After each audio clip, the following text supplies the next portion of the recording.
The absolute worst thing that a potential Dodge Charger / Dodge Challenger owner could do is buying a used Scat Pack or used Hellcat.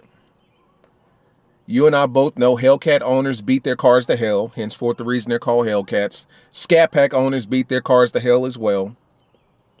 And then right before those cars break down completely, what do? They sell them to you. Let's talk about it.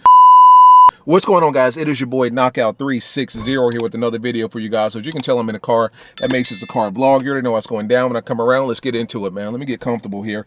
Car content, car shows, car reviews, car meets, anything and everything car related happens on this channel. So if you're into that, make sure that you stick around because you're in the right place. For everything else, hit that subscribe button as well as that notification bell so that you know what's coming out and when it's coming out, right? So let's talk about it. Right now is an interesting time period, and I say that to say a lot of people are looking into buying used cars. Everything's expensive. Inflation is at an all-time high. Gas is at an all-time high. It's actually coming down a little bit, but it's still extremely high. Everything's high. Chicken is high. Chicken wings is high. That's how bad the market is right now. So a lot of people are looking at used cars as opposed to new. Nobody wants to buy new. Nobody wants to pay those new car prices. I get it 100%. I feel you on that 100%. And if we were talking about any other brand of car, I would say get your used car. Get your used Honda, your used Toyota, your used Nissan, Hyundai, whatever you want. Get your used car. Sell that money. We're not talking about Honda, though. We're not talking about Toyota. We're not talking about Nissan. We're talking about 797 horsepower muscle cars. We're talking naturally aspirated V8 muscle cars. We're talking cars that people will do burnouts until their rear tires catch on fire. We're talking about people that will swing their car as if they're swinging motorcycles and bicycles. 5,000 pounds of muscle and metal swinging like crazy.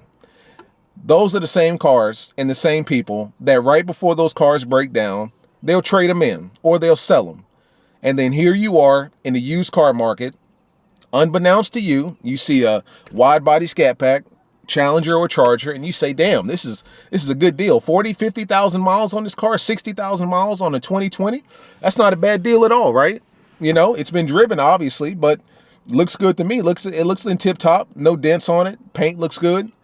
Still sounds good, exhaust sounds good, and you go and buy it because the math works out, right? Or as people say, the math is mathin', right? In other words, the price on the car is good and relatively low miles on a 2020 or a Charger or Challenger period, and you buy that car, and then within 2, maybe 3 months time, you realize that you just made the worst financial decision of your life. You bought a lemon. What do I mean by that? Let me give you some examples here. A Honda Civic with 120,000 miles is considered a really good car. Still a good car. If you saw a Honda Civic on the lot with 80,000 miles on it and they wanted, I don't know, you know, $5,000, $10,000, you wouldn't hesitate. That's an easy. It's a Honda Civic. Hondas are built for high mileage.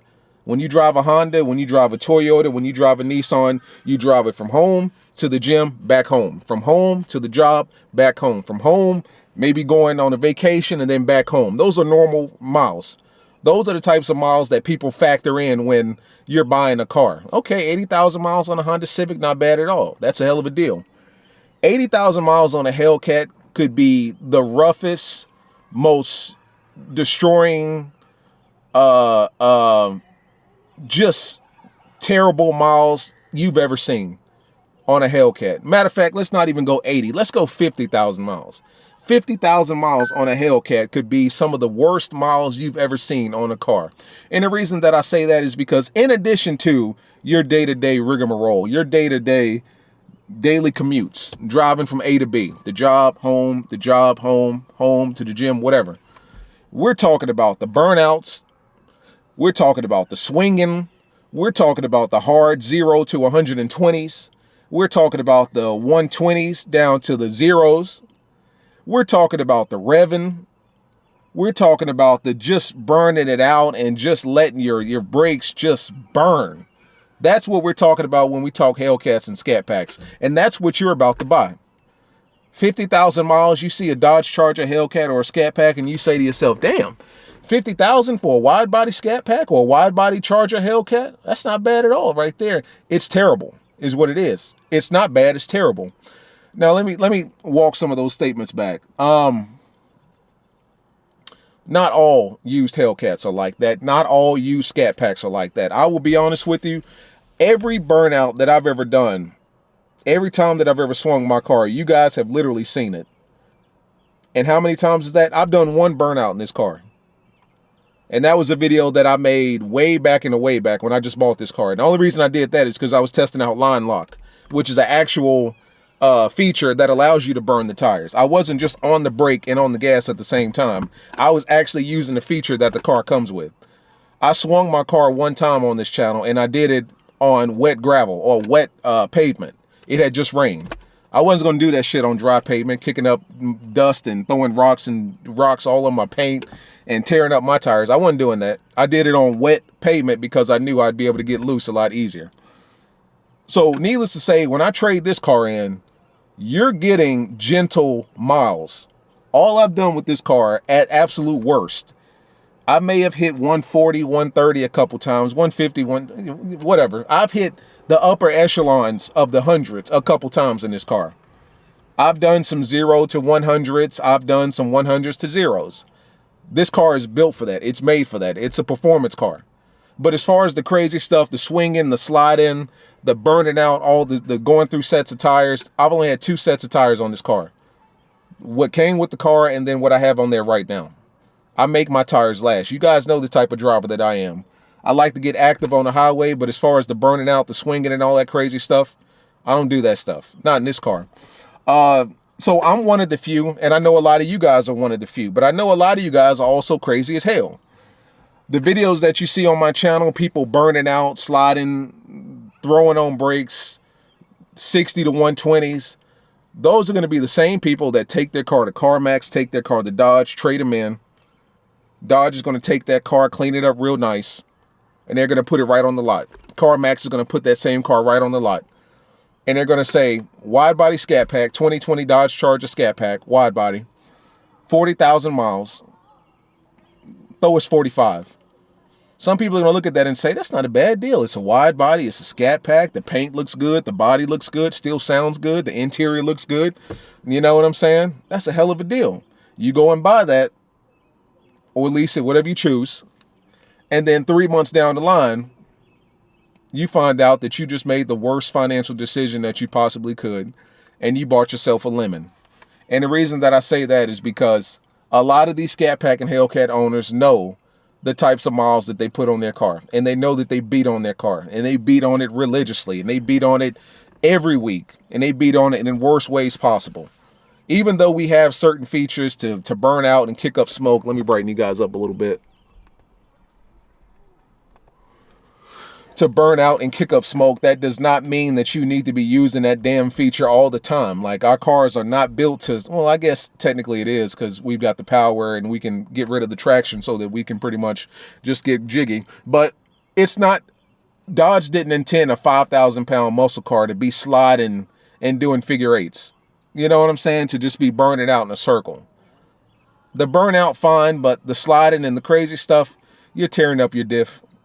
You know, you're tearing up your tires, you're tearing up your alignment, you're tearing up your brakes. For God's sakes, you're tearing up your car. And then that's the same car that people will go and trade into the lot, and before you know it, you've just bought the worst, you know, car that you could ever buy.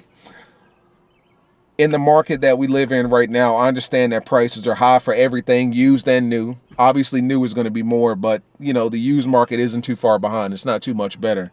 I get all that, but what I'm saying to you guys is, before you buy that used Cat or Scat, you better do your homework on that car.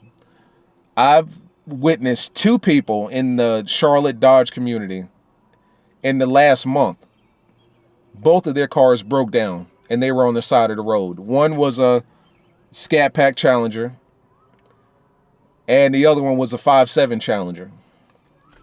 And both of them broke down on the side of the road. Because of 2 things. For one, both of those owners bought their cars used.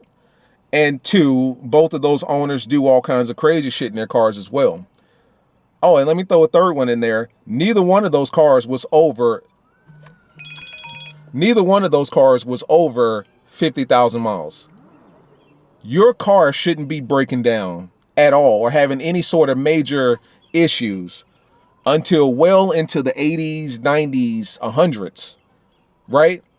Both of these particular, the 5.7 and the 6.4, were broken well before the 60,000 mile mark, which means only one thing. They've been treating their car like shit.